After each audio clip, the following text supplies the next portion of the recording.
قل الحمد لله وسلام على عباده الذين اصطفى الله خير أما يشركون أمن خلق السماوات والأرض وأنزل لكم من السماء ماء فأنبتنا به حدائق ذات بهجة ما كان لكم أن تنبتوا شجرها أإله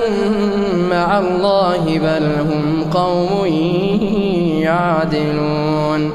أمن جعل الأرض قرارا وجعل خلالها أنهارا وجعل لها رواسي وجعل بين البحرين حاجزا أإله مع الله بل أكثرهم لا يعلمون أمن يجيب المضطر إذا دعاه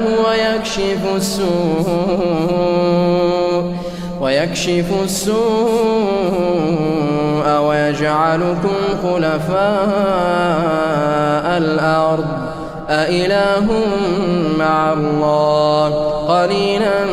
ما تذكرون أمن يهديكم في ظلمات البر والبحر ومن يرسل الرياح بشرا بين يدي رحمته أإله مع الله تعالى الله عما يشركون أمن يبدأ الخلق ثم يعيده ومن يرزقكم من السماء والأرض أإله مع الله قل هاتوا برهانكم إن كنتم صادقين قل لا يعلم من في السماوات والأرض الغيب إلا الله وما يشعرون أيان يبعثون بل ادارك علمهم في الآخرة بل هم في شك منها بل هم منها عمون وقال الذين كفروا أئذا كنا ترابا وآباؤنا أئنا لمخرجون لقد وعدنا هذا نحن وآباؤنا من قبل إن هذا إلا أساطير الأولين قل سيروا في الأرض فانظروا كيف كان عاقبة المجرمين ولا تحزن عليهم ولا تكن في ضيق مما يمكرون ويقولون متى هذا الوعد إن كنتم صادقين قل عسى أن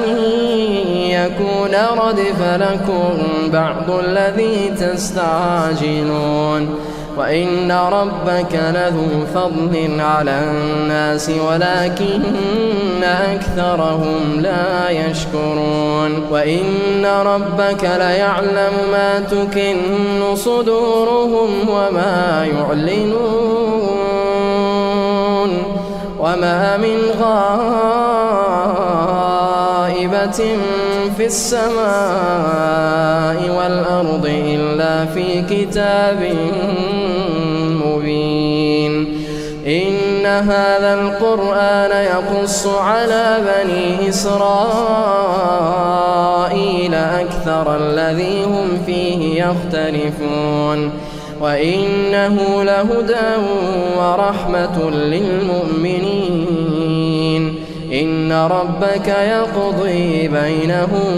بحكمه وهو العزيز العليم فتوكل على الله إنك على الحق المبين إنك لا تسمع الموتى ولا تسمع الصم الدعاء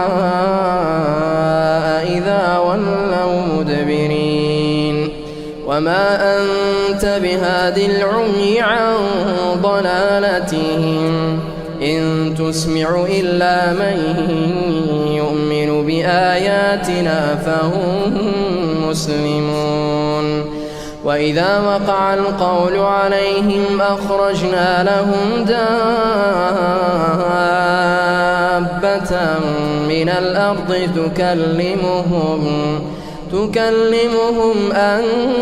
الناس كانوا بآياتنا لا يوقنون